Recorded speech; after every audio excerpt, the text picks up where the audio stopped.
Bonsoir à tous, bienvenue sur France 24.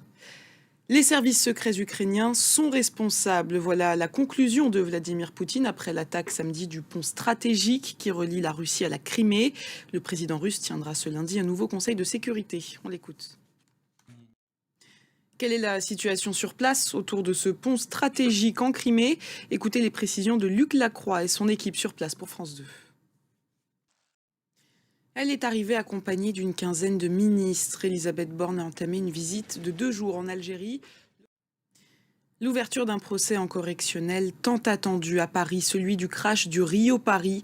Cela s'est produit le 1er juin 2009 au large du Brésil. 228 personnes perdaient la vie.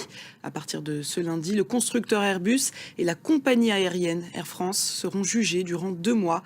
13 ans après les faits, la douleur chez les proches des victimes n'a toujours pas disparu. Des proches en quête de réponse. Le récit de Florent Rodeau. Haïti en alerte après la confirmation de 11 cas de choléra. 7 premiers morts ont été enregistrés. L'ONU met en garde contre un risque d'explosion des cas dans un pays où l'insécurité règne. Laura Cambou.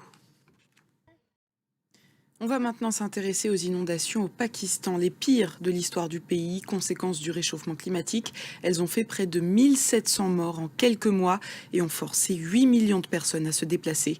Angélique Forget et Ulysse Caillou se sont rendus sur place dans le sud du Pakistan. Regardez. En Iran, ce piratage durant le journal télévisé. Une photo du guide suprême a été diffusée en direct. Le corps entouré de flammes et la tête dans un viseur. Cette cyberattaque a été revendiquée par un groupe soutenant le mouvement de contestation qui secoue l'Iran depuis quelques semaines. Emmanuel Lagarde pour France 2. On prend maintenant la direction de l'Autriche où le président sortant a été réélu. Il s'agit de l'écologiste Alexander Van der Bellen. Depuis sa première élection, Alexander Van der Bellen a gagné en popularité. On écoute les précisions de notre correspondant à Vienne, et Lorrain. Et c'est la fin de cette édition. Merci de l'avoir suivi. L'information continue sur France 24.